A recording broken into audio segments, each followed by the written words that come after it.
Hey guys, welcome. It's Wednesday. Thought we'd cook some dinner.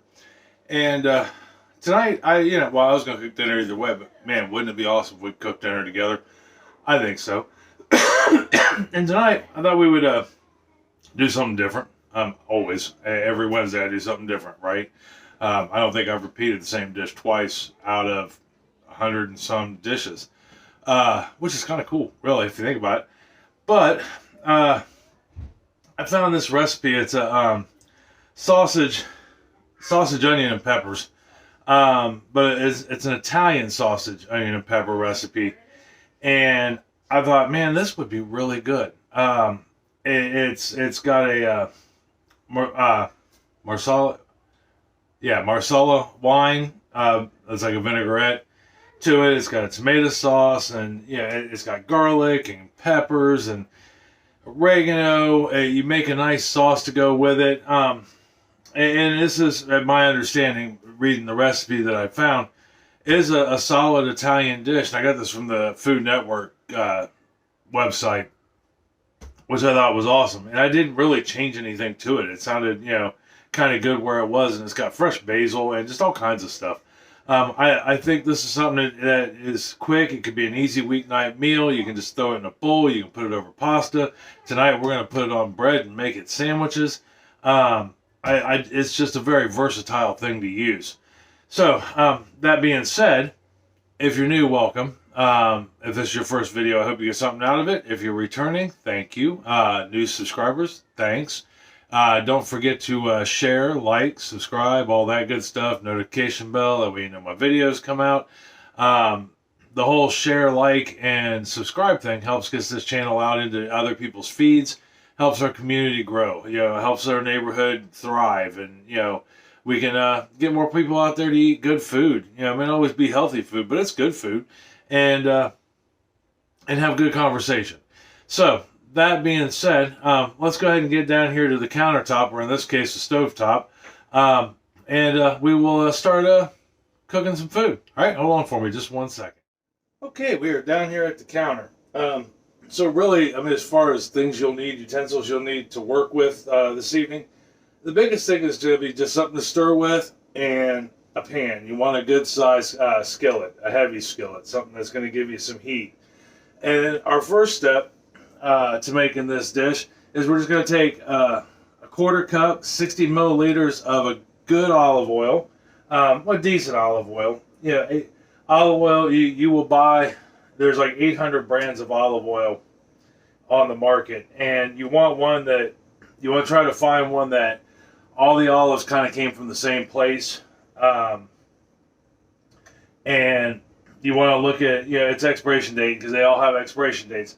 A lot of times you'll get, it's like some of the cheaper brands of olive oil, they've been sitting in a warehouse for quite a while, and their olives came from different places, which means they grew at different times and different seasons, and they've been sitting around for a while.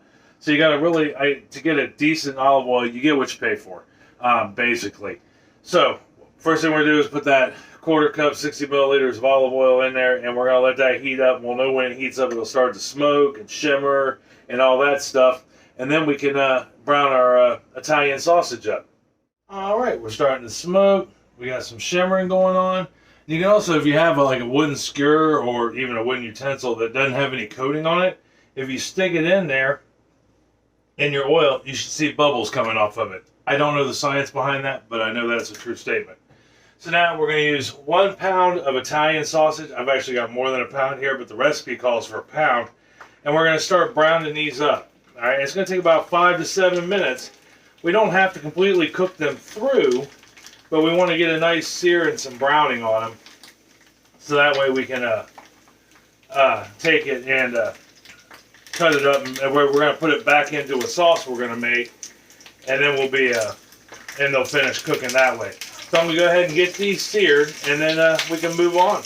Okay, so all we got to do now is our sausages are done. I'm going to take the last few out. We've got them, got some nice good color on them, like we should.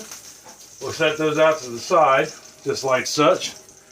And I use the lid, that way I can keep the steam inside and the grease and oil intake to a minimum on our pan. So the next thing we need to do is we're going to go ahead. We're not going to turn anything off, but we want to go ahead and get this oil out of here. Yeah, just dump the excess out. We don't need to necessarily, scrape the pan clean, so to speak, but we want to get the excess out of there. And you don't want to dump it down your drain. Very important. So now, with what oil we have left in there and bits, I have two yellow onions that I've two yellow peppers, bell peppers, that I sliced up. We're going to throw those in there. All right, and then I got two red peppers that I'm going to put in there. And then I've got two medium yellow onions that I sliced up also. So all three things are sliced up. And to that, we're going to add 1 tablespoon of salt, 1 teaspoon of salt, 1 teaspoon of pepper. Get that in there, and then we're just going to start mixing this all up. Now, as far as, weights go with the peppers and the onions, I'm going to tell you 215 to 230 grams of weight, because, realistically, it's going to be whatever size peppers you use, and a medium onion is a medium onion. Now, as far as the salt and pepper go, it's 4 grams of salt, 3 grams of pepper. And the reason why we were able to dump the oil out and still be okay with things not sticking, A, my cast iron is well seasoned. B, the salt is going to help bring out all the natural juices in our peppers and in our onions and keep things going. But we want to get these to a nice golden brown.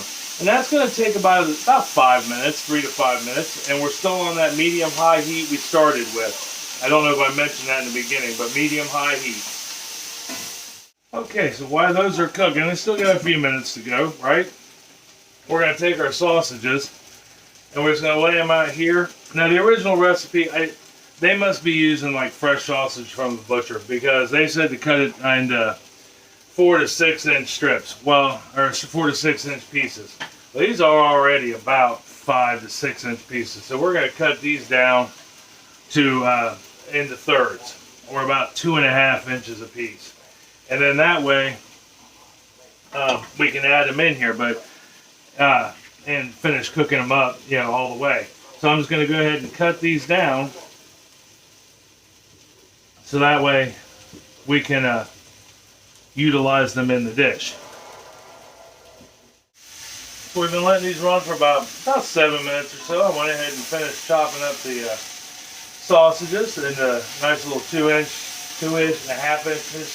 2.5 inches strips. And we've got a nice golden brown color on our peppers and onions. And I'm here to tell you, they smell amazing. So the next thing we're going to do from the handy dandy recipe book is we are going to add some oregano, which we have half a teaspoon, which is about a gram's worth of dried oregano, and it's Italian oregano, not Mexican. We're going to add some fresh basil, a half a cup of chopped up fresh basil. Get that in there. And I don't know about in your neck of the woods, but in this neck of the woods, the fresh basil isn't looking so fresh. And I don't have any fresh basil growing here at the moment. And then we are going to add some garlic. And the garlic is, it's 4 large cloves of garlic.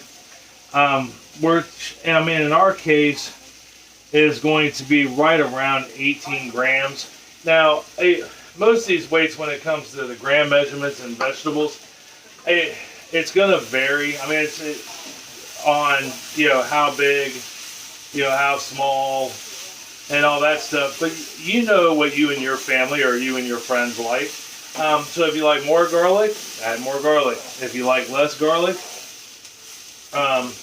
use less garlic. Same with the basil. Although with the fresh basil, I would recommend using the full half cup, or you may not get that flavor in there. And we're going to let this cook up for another 2 more minutes. And with the basil, mine didn't look shiny new. It did look like it was near the end of its life cycle, so to speak, and that's okay because we're cooking it up and it's gonna wilt and be a wreck all the same. So if you've got some basil or some fresh herbs that are near the end of their time, this is a great way to do it, is to cook them down. Oh my God, it smells amazing. All right, so I'm gonna let this cook for another minute or so, and then we will add some more stuff to it. Okay, so we let her go a couple more minutes. The next thing we're gonna throw in here is 2 tablespoons, 45 grams of tomato paste. Get that out of the container. I have decided I need to buy some baby spatulas, baby rubber spatulas, so I can scrape these prep cups out proper. And we're gonna mix this in with it, warm it up, get it going. And what tomato paste does, I mean, it adds a flavor to it, but not a heavy flavor. But it does add a richness, and it brings out the flavors of everything that's with it. But you got to get it hot to get it going. So we want to get that stirred in there. And once we get that stirred in and get it, playing and having fun with all the other kids, the next thing we're going to add is our Marsala wine, which is a cooking wine. And I've got 1 cup of it, 235 milliliters. We're going to put that in there, just like such. Get it mixed in, and while we're mixing that in, we want to kind of scrape the bottom, get all those juicy tidbits of flavor off the bottom. It's going to taste amazing.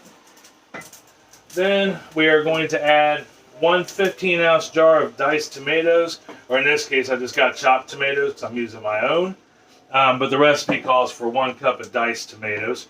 We're going to put that in there. We're going to turn this down just a hair, get it down to like a medium low, bring it back up to a complete simmer. So we're going to get it all stirred together, bring it back up to a simmer. Okay, so we're back up to a simmer. And we're starting to simmer at any rate. And so we're going to take our sausage, our Italian sausage, and we're just going to put it in here.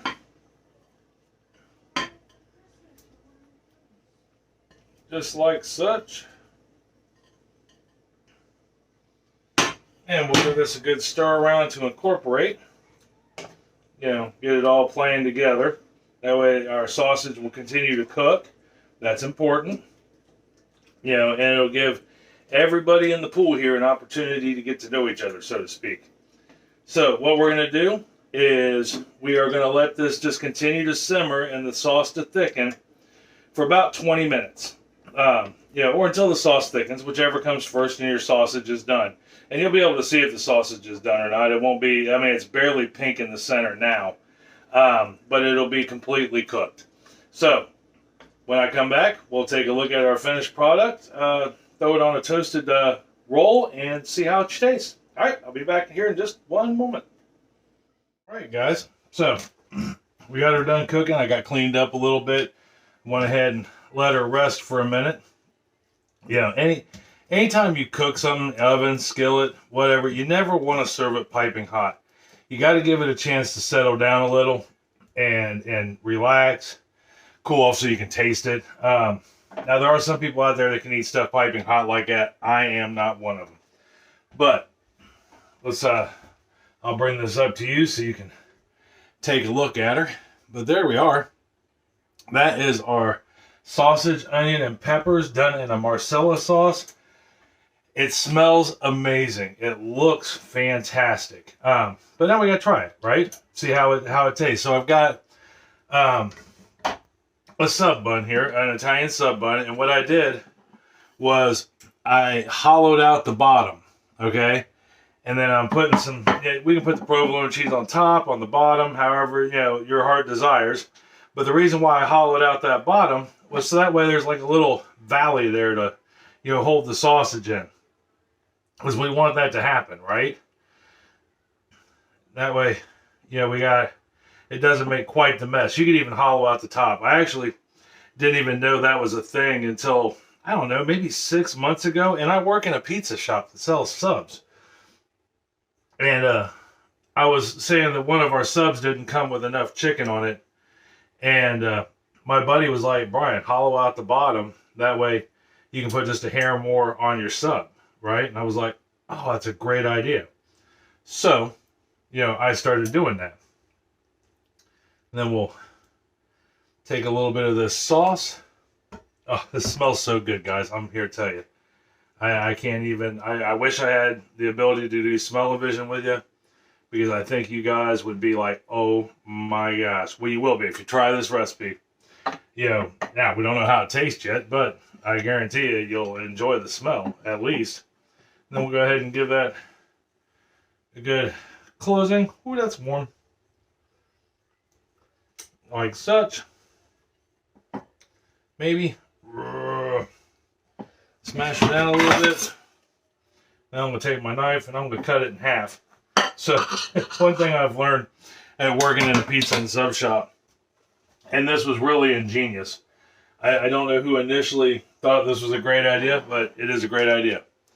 When you cut your submarine sandwiches, your subs, your hoagies, whatever you like to call it, depending on where you're at, your sandwich, cut it at an angle. That way it gives you a place to bite. Now that I've known for quite a long time, but I don't think many people do. I know I didn't know until I started working in a pizza shop. But now you know too. The things you learn, right? But to give you a good show of what we got going on there, there is our sandwich. Like I said, you can have this in a bowl, over noodles. And if you have it in a bowl, you can have it with a salad. You could have it with a side of noodles. There's just the possibilities are endless. Tonight, we're just having them, like I said, as a sandwich. And we're going to have some French fries on the side with it.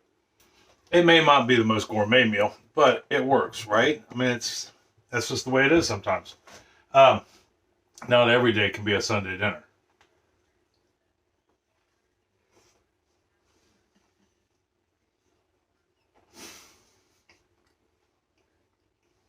That is rocking. Oh my God, is that rocking? Heck, I may heat up some noodles, boil some noodles real quick, and throw that with it too. Wow, that sauce is kick ass.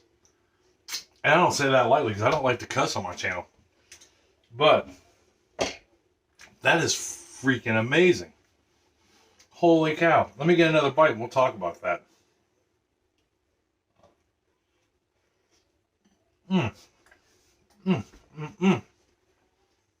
Dude, that is off the hook. I don't even know how to describe it.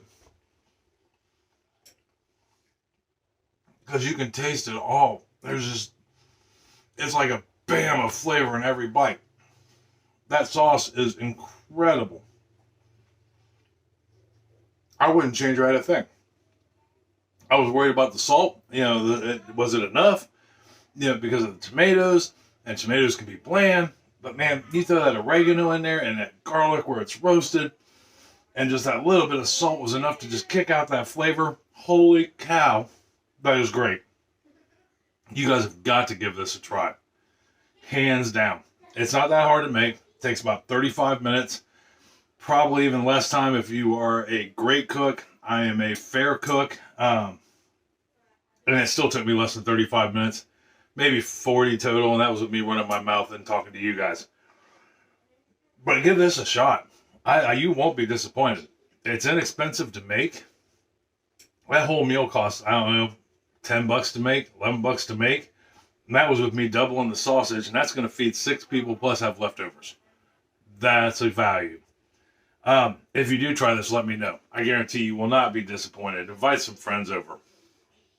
You can make this a weeknight dinner for you and the kids, or you and the friends, or you and the missus or mister, or however you rock. But give this a shot and definitely let me know if you do.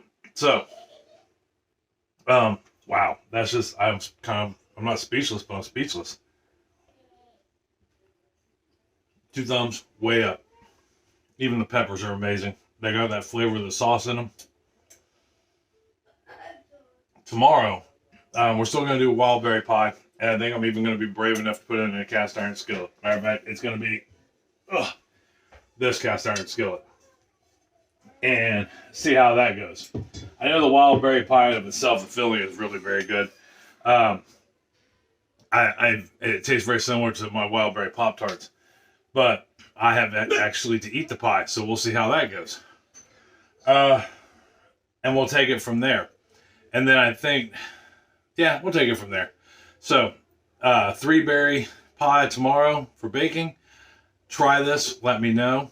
And until tomorrow, I love you. I love you very much. And I mean that from the bottom of my heart, with all honesty and sincerity. Tell somebody else you love them, that you love them very much. It's going to make their day a whole lot better. It's going to make you feel a whole lot better. Make some of this sausage, pepper, and onions. Share with your friends. Guaranteed they'll stick around for conversation and maybe a little more. All right? I'll talk to you later. See you tomorrow. Love you. Bye.